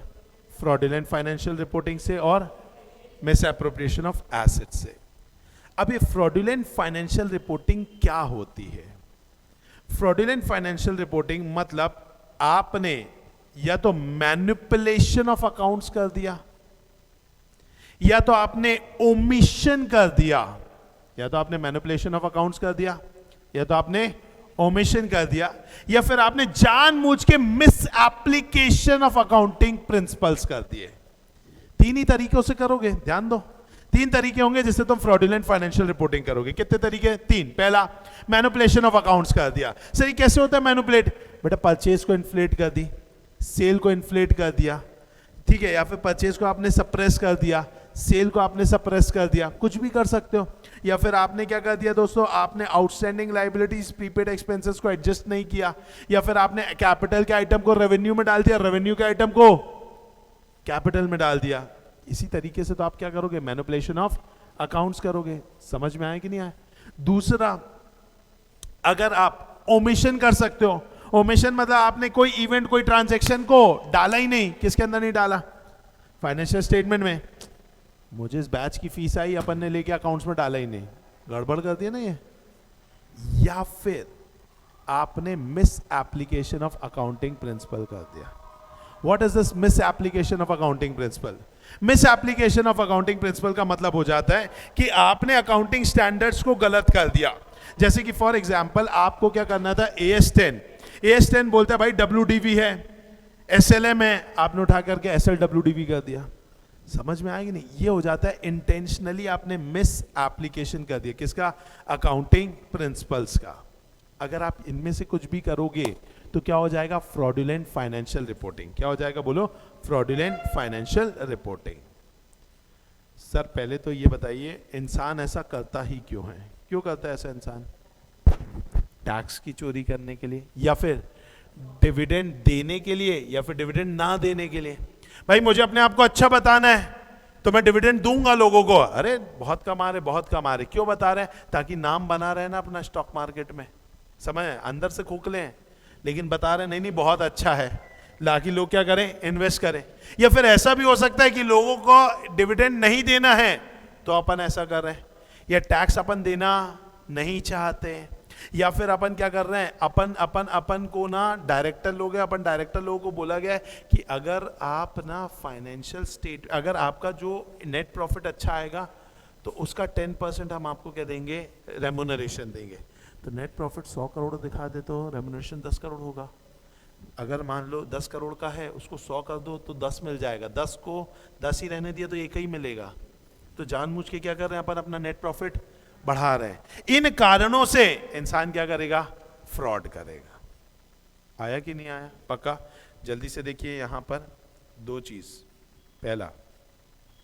पहले यहाँ पे पढ़ेंगे मैनिपुलेशन ऑफ अकाउंट्स। दिख रहा है आपको मैनिपुलेशन ऑफ अकाउंट्स कैसे होता है? मैनिपुलेशन ऑफ अकाउंट्स तो क्या बोला है? Detection of manipulation of accounts with a view to presenting a false state of affair is a task requiring great tact and intelligence, because generally management personnel in higher management are associated with this type of fraud. ये क्या fraud हो सकते हैं? पहला, inflating और suppressing purchase and expense, inflating or suppressing sales or other item of income, inflating or deflating value of closing inventory, या failing to adjust outstanding or prepaid expenses and charging item of capital expenditure to revenue or revenue to capital। आया कि नहीं आया? अच्छा, why this fraud is done? पढ़िए दोस्तों, चारों points पढ़िए। why this fraud is done? पढ़ो चारों पॉइंट।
चलिए रीड किया।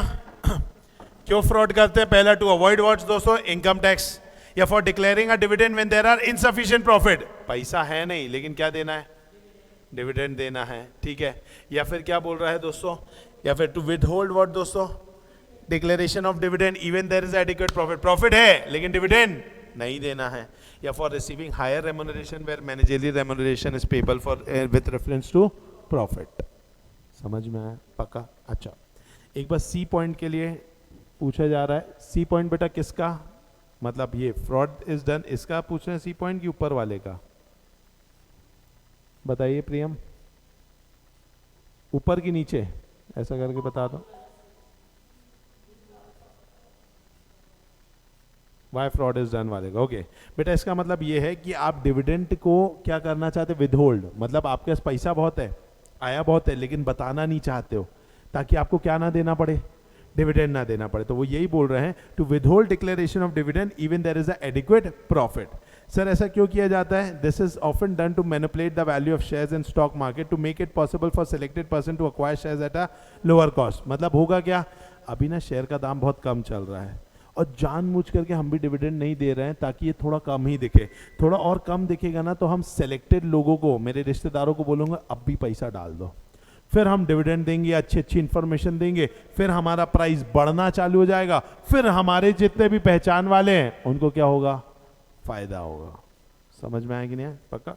इसको ठीक करो। मैनिपुलेशन ऑफ अकाउंट सेकंड वाला पॉइंट है, उस पर लिखो ओमिशन कंप्लीट और पार्शियल। ओमिशन कंप्लीट और पार्शियल।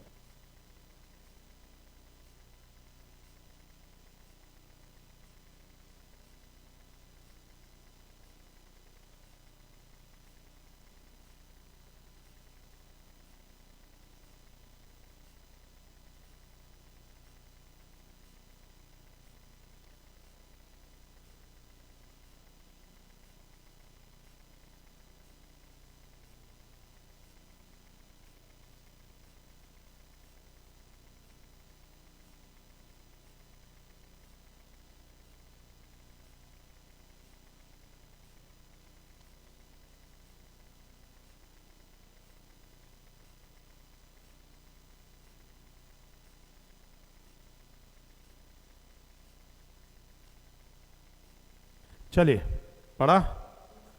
चलो आगे बढ़ते हैं दोस्तों। नेक्स्ट ओमिशन वाला पॉइंट लिख लिया ना आपने? चलिए, तो यहाँ पे लेके मिस रिप्रेजेंटेशन इन और intentional omission from the financial statement of event transaction और अदर सिग्निफिकेंट इन्फॉर्मेशन। इंटेंशनल में से application of accounting principle relating to amounts, classification, manner of presentation और डिस्क्लोजर। तो ये 3 पॉइंट हो गए जिस तरीके से होता है, ठीक है। अब आओ आगे बढ़ते। फ्रॉडुलेंट फाइनेंशियल रिपोर्टिंग किस तरीके से किया जाता है? एग्जाम में क्वेश्चन आता है कि फ्रॉडुलेंट फाइनेंशियल रिपोर्टिंग किस तरीके से किया जाता है दोस्तों। तो जनरली फ्रॉडुलेंट फाइनेंशियल रिपोर्टिंग करने का तरीका जो है वो ये है कि हम यहां पर कोशिश ये करते हैं ज्यादातर, अच्छा आपको क्या लगता है मैक्सिमम टाइम ज्यादातर इंसान क्या करेगा? ज्यादातर इंसान अपनी इनकम ज्यादा दिखाएगा कि इनकम कम दिखाएगा? कम दिखाएगा। अच्छा, फ्रॉडुलेंट फाइनेंशियल रिपोर्टिंग जनरली जो मेरा मैनेजेरियल लेवल है ना वो मेरे साथ करेगा। इसके लिए दिमाग ये लगाना कि वो मेरा मैनेजेरियल लेवल मेरे साथ करेगा। तो मेरा मैनेजेरियल लेवल का जो आदमी है वो मेरे साथ क्या क्या कर सकता है? जैसे कि नीचे फीस आई होगी लेकिन बताएगा ही नहीं, तो इसे बोलेंगे एम्बेजलिंग दी फीस रिसिप्ट, ठीक है। एम्बेजलिंग दी रिसिप्ट, रिसिप्ट मतलब जो पैसा आया उसको एम्बेजल कर दिया। सर व्हाट इज एम्बेजल करना? छुपाना। समझ में आ गया? या फिर दूसरा वो और क्या करेगा? Stealing of physical assets. उसने मेरे यहाँ से क्या करेगा? चोरी चकारी करना चालू कर देगा। यस और नो? जैसे कि भाई मेरे यहाँ से कोई गुड्स उठा लेगा, ठीक है, बताएगा नहीं, उसे बाहर बाजार में जा करके बेचेगा, तो ये कर सकता है। और क्या कर सकता है वो मेरे यहाँ पर? वो मुझसे ऐसी ऐसी चीज़ों के लिए पेमेंट करने के लिए बोलेगा जो चीज़ों का हमने क्या नहीं लिया? सर्विसेज ही नहीं लिया। जैसे कि आज अगर मैं किसी को भी भेजूंगा ना, अपने एम्प्लॉय को कोई काम के लिए भेजा मैंने, तो भाई वो क्या करेगा? सामने से ज़्यादा बिल बनवा के लेकर के आएगा। आया कि नहीं आया? सोचो फॉर एग्जाम्पल मेरा टैक्सी का बिजनेस है, अभी कार सुधरवाने के लिए मैंने अपने ड्राइवर को भेजा है, तो मेरा ड्राइवर वहाँ से बोलेगा अरे सर इन लोग बोल रहे ये भी होना है, वो भी होना है, ऐसा भी होना है, ठीक है सर मैं 4 दुकानें घूम करके आ गया हूँ, ये सबसे सस्ता बोल रहा है, एक ने 17,000 बोला था, एक ने 15,000 बोला, एक ने 16,000 बोला, ये अपन को मिला है सर 12,000 वाला, बल्कि काम 4,000 का भी नहीं होना है, लेकिन क्या बोल रहा है सर 12,000 का। तो मेरे को वो चीज़ों के लिए पे करने पर मजबूर किया जा रहा है जो कि हमने गुड्स एंड सर्विसेज लेंगे ही नहीं। या फिर वो क्या कर रहा है, वो अभी उसको दिया है कार की टैक्सी है, ओला का ड्राइवर है कि तुम जाओ घूमो, ओला मेरे पास कार है, मैंने ड्राइवर रख दिया है और मैंने कहा तुम्हारे पास ओला के ऐप से आते रहेंगे, आप क्या करते रहना, लोगों को छोड़ते रहना। वो लेकर के अपने घर वालों को घूमने निकल गया। बेटा आप मुझे बताइए, ये सब करेगा तो इसी तरीके से ही तो वो क्या करेगा बताइए, गड़बड़ करेगा ना। तो यही चीज बोला गया भाई कि भाई fraudulent financial reporting may be accomplish by the following. कैसे अकम्प्लिश होगी? By embezzling receipts, stealing physical asset, causing an entity to pay for goods not received, using an entity's assets for personal use। बोलो आया कि नहीं आया? पक्का अच्छे से? चलो last point of the day, जब हम बात करते हैं मिस एप्रोप्रिएशन ऑफ एसेट्स की, तो यहाँ पर सिर्फ दो ही चीज़ों के बारे में बात होती है, एक होती है गुड्स का और एक होता है कैश। बट जब मैं गुड्स बोलता हूँ तो इसका मतलब ये नहीं है कि जो बेसिकली ये गुड्स का मतलब वो गुड्स नहीं कि आप सोचो जो हमारे जो गुड्स होते हैं ना परचेजेस वाले, ये वाले, तो ये वाले गुड्स की बात नहीं हो रही। यहाँ पर गुड्स का मतलब क्या है? All type of assets. तो यहाँ गुड्स का मतलब सिर्फ दुकान में रखे हुए गुड्स के बारे में मत सोचना है, यहाँ गुड्स का मतलब क्या है? All types of assets. समझ में आ गया? तो ऑल टाइप ऑफ एसेट्स को अपन यहाँ पर क्या बोलेंगे दोस्तों? गुड्स। और दूसरी जो हम बात करेंगे वो हम बात करेंगे किसके बारे में? डिफॉल्केशन ऑफ कैश के बारे में। तो यहाँ पे मिस एप्रोप्रिएशन ऑफ एसेट्स में दो बातें होंगी, defalcation of cash and misappropriation of goods. इसमें आज अपन बस कंप्लीट कर पाएंगे कौन सा? Defalcation of cash. What is defalcation of cash? Cash के साथ कुछ गड़बड़ करना। अब कैश के साथ जब कुछ गड़बड़ करना होगा तो क्या गड़बड़ होगा? तो जनरली या तो कैश पेमेंट को ज्यादा बताया जाएगा, या तो कैश रिसीट को कम बताया जाएगा, या टोटलिंग मिस्टेक की जाएगी। अब कैश पेमेंट्स को ज्यादा कैसे करा जा सकता है? कैसे अपन दिखाएंगे कि भाई अपन ने इन्फ्लेटेड कैश पेमेंट कैसे दिखाएंगे? जैसे कि अभी एग्जांपल दिया, जो गुड्स एंड सर्विसेज मुझे मिली नहीं उसका मैं क्या कर रहा हूं? पेमेंट कर रहा हूं। समझ में आया कि नहीं आया? फिक्टिशियस वाउचर का पेमेंट कराया जा रहा है, ठीक है। जो वाउचर्स हैं वो वाउचर्स को ओवर वैल्यूड करा करके मुझसे क्या किया जा रहा है? पेमेंट कराया जा रहा है। या फिर बहुत ही ज्यादा बड़ा पेटी एक्सपेंडिचर दिखाया जा रहा है, ठीक है। छोटे छोटे खर्चे होते हैं ना जिस पर ध्यान नहीं जाता है। अब मेरे पास आया भैया वो कोरियर किया था उसका बिल है, सर ये फोटोकॉपी कराया था, सर ये चाय वाले का बिल है। अब हर किसी बिल में 40-40, 50-50, 100-100 रुपए बढ़ा दिया जाए तो फिर खामखा ये तो मेरे से ज्यादा पेमेंट लिया जा रहा है ना। तो ये चीज है। तो क्या कर रहे हो? Making payment against fictitious voucher, या making payment against voucher the amount whereof has been inflated, या फिर casting a larger total for petty cash expenditure and adjusting in total of the detail column so that cross total show agreement. समझ में आया कि नहीं आया? अच्छा, या फिर क्या किया जाएगा? सैलरी ज्यादा दिखाई जाएगी। डमी वर्कमैन है मेरे यहाँ पर, ऐसा है कि वर्कमैन है 5 या 15 है, लेकिन दिखा रहे नहीं हम 25 को सैलरी देते हैं। समझ में आया? तो डमी वर्कमैन के नाम पर क्या किए जा रहे हैं? पेमेंट्स किए जा रहे हैं। ये क्या है? ये तरीका है। कैसा तरीका है? कैश को, पेमेंट्स को इन्फ्लेट करने का। अच्छा, सप्रेस करना है किसको? कैश रिसीट को। कैसे सप्रेस करेंगे? कैसे सप्रेस करोगे? लिखेंगे ही नहीं। ओके, जैसे कि फॉर एग्जांपल अपन ने क्या किया? अपन ने जो कैश आया दिखाया ही नहीं। नीचे इमेजिन करो मेरे एम्प्लॉय को, आपने फीस दिया, दिखाएंगे ही नहीं, ये हो गया। अच्छा, आपने डिस्काउंट मांगा, आपने बोला कि सर नहीं 50,000 तो बहुत है, हम 45 पे करेंगे। मेरे एम्प्लॉय मान नहीं रहा, लेकिन बाद में आप चूड़ियाँ तोड़ने लग गए, नहीं दे दो, डिस्काउंट दे दो। अब मान लीजिए उन्होंने आपको डिस्काउंट दे दिया, ठीक है। तो मेरे यहाँ पर पावर है, मान लो कि भाई आप 5,000 रुपये का डिस्काउंट दे सकते हैं। अच्छा, आपने चूड़ियाँ भी तोड़ ली लेकिन डिस्काउंट नहीं दिया। डिस्काउंट दिया नहीं, लेकिन मुझे क्या बताया? सर डिस्काउंट दिया है। तो 5,000 किसकी जेब में गए? उनकी जेब में। बताया 50,000, मतलब 45,000 कि आया 45,000 है, और आपने एक्चुअली कितना दिया है? 50,000। तो उनकी जेब में कितना चला गया? 5,000। आया कि नहीं आया? अच्छा, फिर कुछ बेड डेप्ट है, उसका जो पैसा है बेड डेप्ट का वो रिसीव हो गया। भाई पिछले बैच का कोई पैसा था, बेड डेप्ट करके बच्चा चला गया था, बाद में उस बच्चे को लगा होगा नहीं गुरु के साथ गलत कर रहा हूं, आ गया बेटा वो मेरे पास, और आ करके नीचे दे करके चला गया पैसा, लेकिन उन्होंने मुझे बताया ही नहीं। अरे आया कि नहीं आया? पक्का अच्छे तरीके से। तो यही चीज यहाँ पर पे भी दी हुई है। आइए क्या क्या दिया हुआ है देखिए।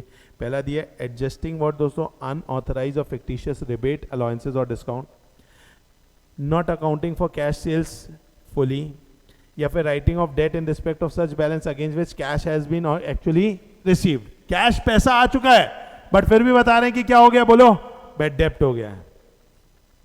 अच्छा, मेरे पास एसेट्स पड़ी रहती है, मतलब हर किसी के पास स्क्रैप्स पड़ा ही रहता है, ठीक है। अब मेरे इतने पेपर प्रिंट होते हैं, ये वो बेच दिया, अब बेचने का बताया नहीं, ये तो मेरे साथ हो भी चुका है एक दो बार। वो तो मैंने पूछा तो बोले सर वो तो कब से बेच दिया। मैंने कहा पैसे दिए ही नहीं, बोले रखे दे देंगे। मतलब ऐसा करते करते 800, 1000, 2000 ऐसी कहीं तो भी चले आते हैं। तो ऑब्वियसली बात है, वो स्क्रैप आइटम है, उसे उठा करके बेच दिया, और क्या नहीं किया, अकाउंट फॉर नहीं किया। समझ में आया कि नहीं है? अच्छा, राइटिंग डाउन एसेट्स फुली, ठीक है, मतलब कि क्या क्या दिया, बता दिया, अरे भैया ये एसेट तो बर्बाद है, खत्म है, और कुछ समय के बाद उसी एसेट को उठा करके बेच दिया, और क्या बना लिया, पैसा बना लिया। या फिर एक कंसेप्ट होता है जिसे बोलते हैं teeming and lading. Sir what is this teeming and lading?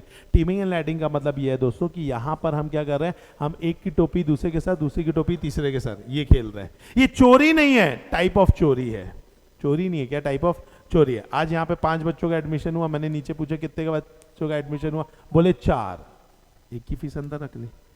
कल और 2 बच्चों का एडमिशन हुआ, तो फिर क्या कर दिया उन्होंने, कल वाला आज एडजस्ट कर दिया इसको इधर, मतलब आप समझ लो ना, एक बच्चे का जो है वो अब एक बच्चे का दिखाया, तो अभी कल के 2 एडमिशन को ना उसमें बताया एक ही हुआ है, और एक को इसमें एडजस्ट कर दिया, क्योंकि जब बच्चा आएगा तो 5 दिखेंगे ना मुझे बैठे हुए, तो आज तो 4 के बदले 5 बैठे हुए देखे। मैंने बोला ये 5वां कहाँ से आया, इसका तो फीस ही नहीं आया। बोले नहीं नहीं आज दे के गया है। तो फिर उसने क्या किया, जो 5वां बच्चा था उसको चौथे में एडजस्ट किया। ऐसे करते करते करते आखिरी तक के क्या हो रहा है, एक ही फीस दूसरे फीस तीसरे, ऐसा एडजस्ट हो रहा है। अब आखिरी बच्चा जब आएगा और फीस देगा, तो वो फीस जो है वो ये अपने घर से ला करके देंगे, क्योंकि आखिरी बच्चे का भी किसका बताएंगे, सेकंड लास्ट बताएंगे। अभी लास्ट वाले बच्चे की फीस क्या है, ये इन्होंने अपने घर से ला करके दी। अब इस पूरे राउंड द सर्कल में 40 दिन चले गए, तो अब 1 लाख की एक फीस थी, मान लीजिए एक बच्चे की फीस, 40 दिन तक के वो 1 लाख मेरे पास नहीं आया।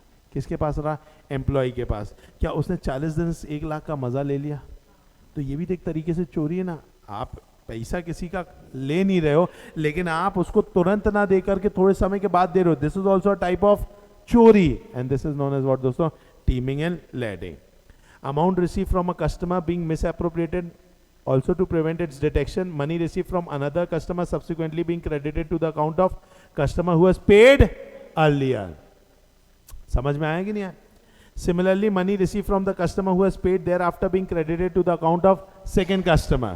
तो भाई सेकेंड वाले का फर्स्ट दिखा दिया, थर्ड वाले का सेकेंड दिखा दिया, and such a practice is continued so that no one account is outstanding for the payment of for any length of time, which may lead the management to either send out a statement of account or to communicate him. और फिर last तक ऐसा करते आएंगे और दिखाएंगे एक भी अकाउंट क्या है, आउटस्टैंडिंग नहीं है। फिर लास्ट दिन जो पैसा आएगा वो किसके घर से आएगा, एम्प्लॉय के घर से आएगा। तो ऑब्वियसली बात है उसने 40 दिन तक के मेरे पैसे का क्या किया, इस्तेमाल किया। This is known as teeming and lading. नहीं आया, आ गया पक्का अच्छे से। चलिए इस चीज को फटाक से एक और बार रिवाइज करेंगे। आइए दोस्तों, आपके सामने ये रहा, दिख रहा है आपको दोस्तों यहाँ पर जो फ्रॉड है। फ्रॉड के लिए अपन यहाँ पर देखा है 2 प्रकार के, एक कौन सा हो गया बताइए, फ्रॉडुलेंट फाइनेंशियल रिपोर्टिंग, दूसरा कौन सा, मिसअप्रोप्रिएशन ऑफ एसेट्स। ठीक है, फ्रॉडुलेंट फाइनेंशियल रिपोर्टिंग में आप देख पा रहे हैं manipulation of accounts, intentional omission और इंटेंशनल मिसएप्लीकेशन ऑफ अकाउंटिंग पॉलिसी। फिर यहाँ पर क्या है, misappropriation of assets that is goods. ठीक है, अच्छा यहाँ पर क्या है, डिफॉल्केशन ऑफ कैश। कैसे होगा, inflating cash payment, suppressing cash receipt या कास्टिंग रॉन्ग टोटल। कैसे करोगे, fictitious voucher, inflated voucher, dummy wage roll या फिर cashier larger amount for petty cash. Suppressing cash receipt में teeming and lading, fictitious rebate, not accounting cash sale fully, not accounting miscellaneous receipt, या writing down assets fully and selling them. बोलो क्या ये बात समझ में आ गई दोस्तों, पक्का अच्छे से? चलो तो ये अब आगे की जो बातें होंगी वो अपन करेंगे नेक्स्ट क्लास में। ठीक है दोस्तों, चलिए सही चार्ट्स ऐप में मिलेंगे क्या? हाँ मिल जाएंगे बेटा, मैं डाल दूंगा बिल्कुल। ठीक है, हाँ जी क्लास में कोशिश करता हूँ आज ही अपलोड करने की। ठीक है, आज ही अपलोड करवा दूंगा आज क्लास। ठीक है, चलो थैंक यू सो मच दोस्तों, अभी के लिए इतना ही, टाटा बाबा, सी या।